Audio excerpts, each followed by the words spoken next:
So hi everyone, and welcome to my presentation on OpenLaw. So the idea of OpenLaw is to create what we call smart legal agreements. We use the blockchain to, in one hand, execute the smart contract, but also to gather all the evidence or crypto evidence that we can there. Because as a lot of you guys have said throughout the day, blockchain is a great place to say things that we don't want them to be tempered.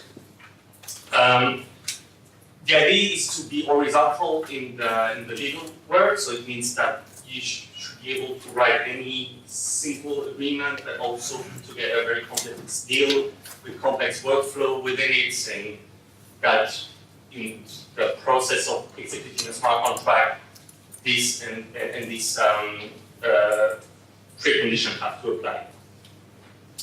So we are a consensus spoke, a blend of academia and private sector, because the co-founder is a law professor in Cordoza University, and myself, a humble software engineer.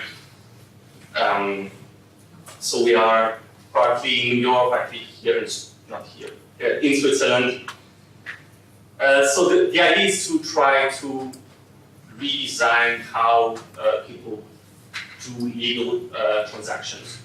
So we try to be very lawyer focused. So I heard a lot of discussion where the lawyers, we try to bring them in.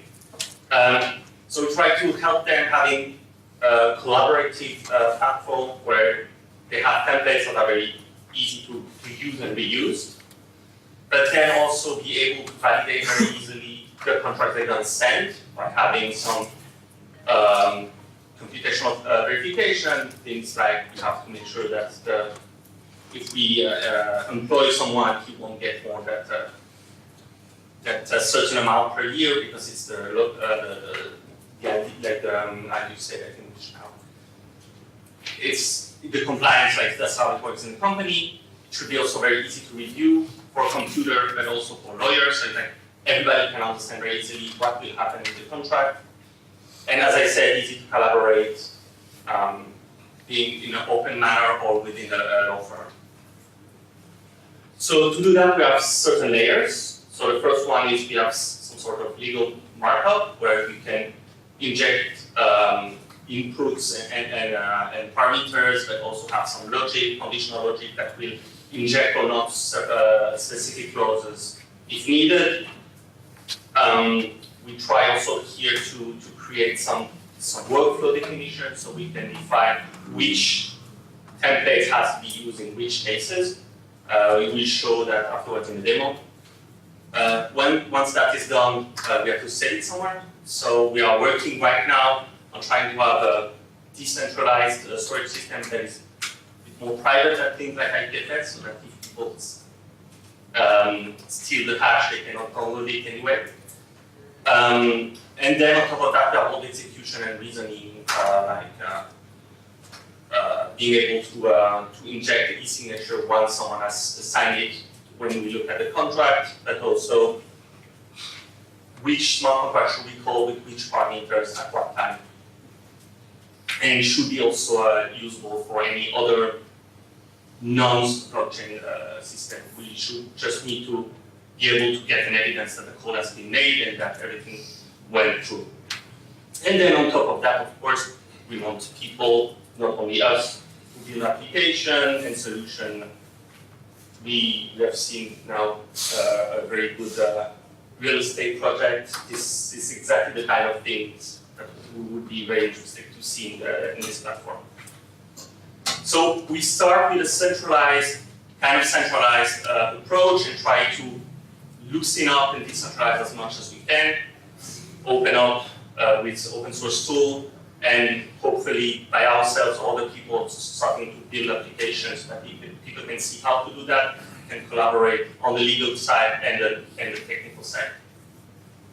So the first application that we've made is actually the website, OpenLaw.io, where you can edit, work on complex, on legal agreements and deals with a simple IDE and some some UI so we can fill it in very easily, see the result, lawyers can check in, review, and send it to everyone.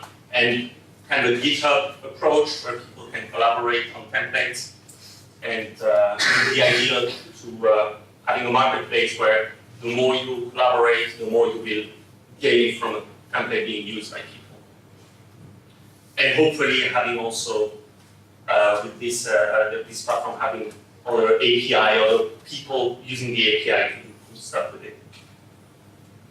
So I will show now with the words of Aaron Wright the demo of the deal.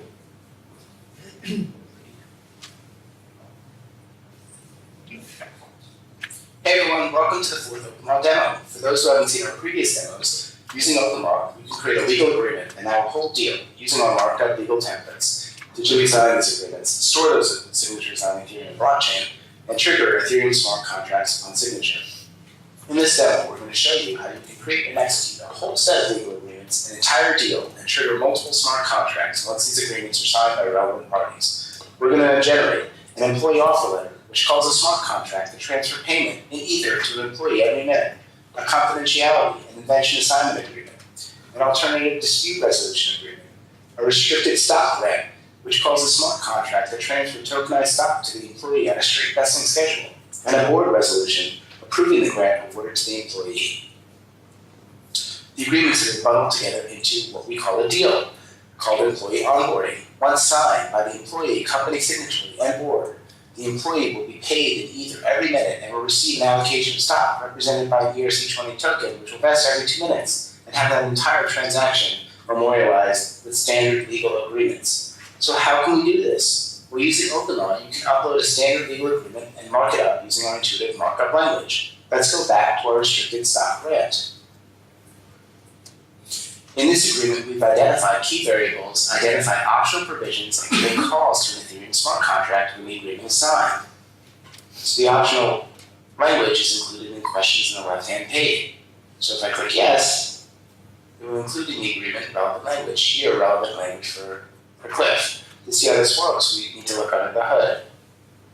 In this agreement, we've wrapped certain language in brackets to identify variables.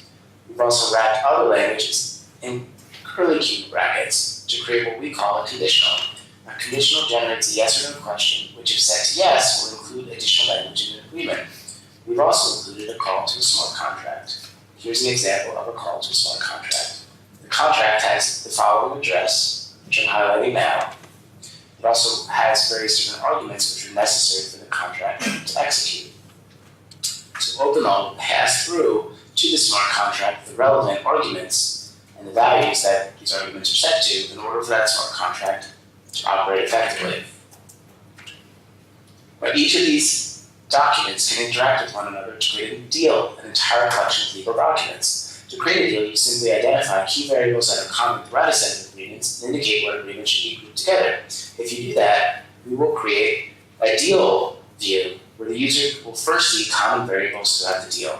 For the employee onboarding deal, which is the subject of our demonstration, we've identified an effective date, company name and address, the company signatory, basic employee information, information about the employee's position, along with, at the end, a series of questions asking the user to indicate which agreements the employee will sign.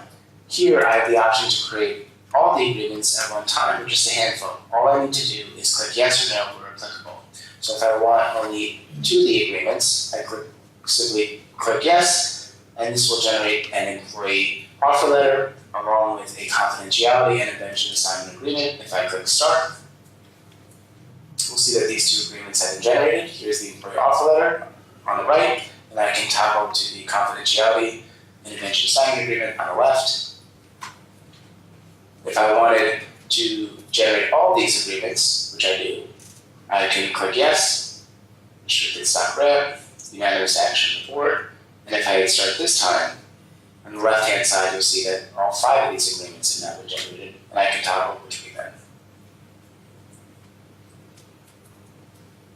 Now if I go back and fill in all the variables, they'll be set throughout this entire set of documents, so let me do that now. So I filled in the relevant information, I've created a hypothetical company, ABC Inc., which is incorporated Delaware. I'm signing the agreement on the company's behalf. The employee's name is Jane Smith. This is her address, along with her Ethereum wallet address. She's joining ABC Inc. as a software engineer. She's reporting to the CTO. She'll be signing a confidentiality agreement, an bench assignment agreement, an alternative dispute resolution agreement. She'll be receiving 60,000 shares of stock, and the board will be signing these agreements. So if I hit start, you'll see that all the information from the opening page is now filled in. So if I toggle through, the employee offer letter is filled in, and since I clicked that we're going to have additional agreements, the relevant language here has been modified. It's also been modified at the end. If I go to the next agreement, we'll see something very similar. The effective dates we put in, since I indicated on the opening pane that ABC Inc. is a Delaware corporation, that's been already filled in, along with the relevant signature lines. Same thing for the alternative dispute resolution agreement, the restricted stock grant, along with the unanimous action of the board. And you can see that there's some additional variables that I need to fill in throughout these agreements. I can do that by simply going through them, and I'm going to do that now. Another thing that's interesting, and with the new functionality that we added, is that you can double click and you can modify any provision. So if I find language that I'm unhappy with, I can change it on the fly, and that will get saved not into the underlying template, but just for purposes of your agreement. So let me fill in all the relevant information and show you how we can send this out for signature and get those smart contracts executed. So I've now filled out all the relevant fields. It's completely filled in. Again, we can toggle through it to double check and make sure everything's in order. Assuming we're happy with everything and it looks good, we can review it. We can see all the agreements that are now generated, just to double check everything. If you want, we can go back and fix things. We can also download an entire zip file of the agreements right here if we don't want to send it out for signature. But we do want to send it out for signature, so to do that, you simply click send. You fill out the relevant signatories. Here I'm going to use my base email addresses.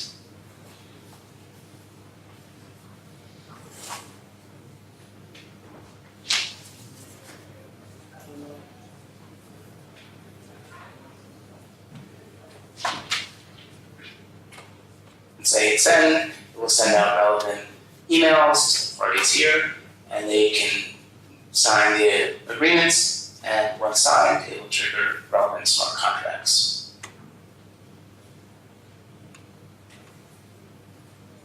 So the agreements are sent. Let me show you what it looks like in the signature process.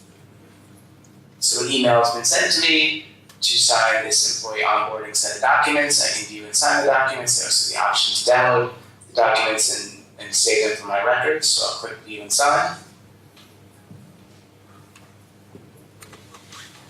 Once it's loaded up, I simply click sign agreement, and it will record the digital signature to the Ethereum blockchain. I can look through the agreements obviously beforehand if I feel like it. So let me sign it from the other accounts, and then we can see the smart contract execution. So the last agreement is getting recorded to the Ethereum blockchain. Once that hits, we'll see that the smart contracts are executed. Here, there's two calls. One to the first smart contract, which is for payment, and the second one is for the transfer of stock to the employee. And if we look at Jane Smith's Ether wallet, once these calls to the payment smart contract are processed by the Ethereum blockchain, we'll see that her account is credited. Same thing with regard to the token transfer. So I'm just going to let that happen. So transactions have been processed by the Ethereum blockchain, and we can see that Jane Smith's account has been credited by 0.004 ETH, just went up to 0.005. We've also seen that she's getting credited with tokens of ABC Inc. All of these transactions happen automatically as long as the smart contract program runs. So what does this all mean? It means that using OpenLaw, you can execute multiple legal agreements using blockchain technology, which trigger and execute multiple smart contracts. By implication, OpenLaw will allow for a greater range of legal transactions to rely on blockchain technology for storage, for digital signatures, all while gaining the dynamicism of smart contract programs. So thanks for watching and tuning in, and we'll have some more demos for you shortly. So, thank you.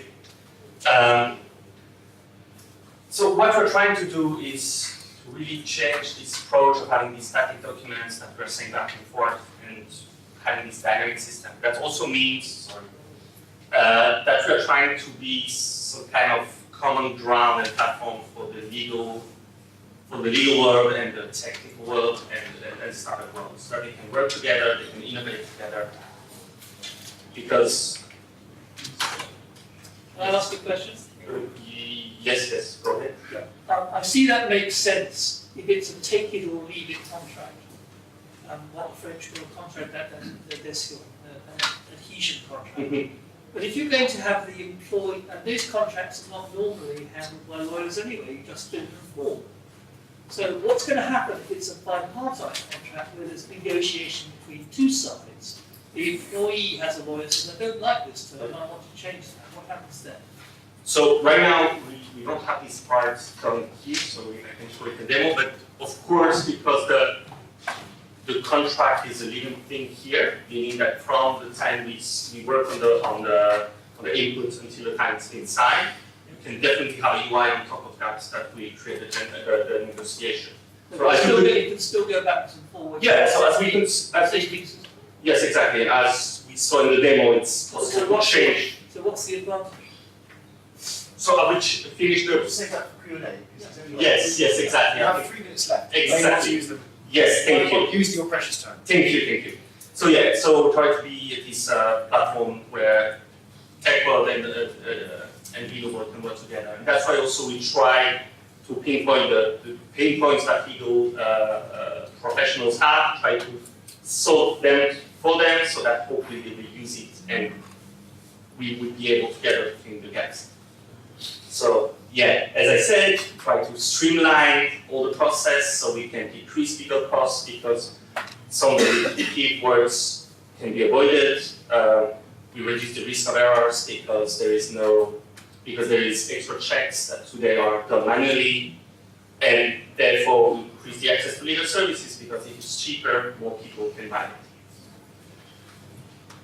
And we try to keep the platform as modular and generic as possible so that we will be able to bring all the future needs that we will meet in the future.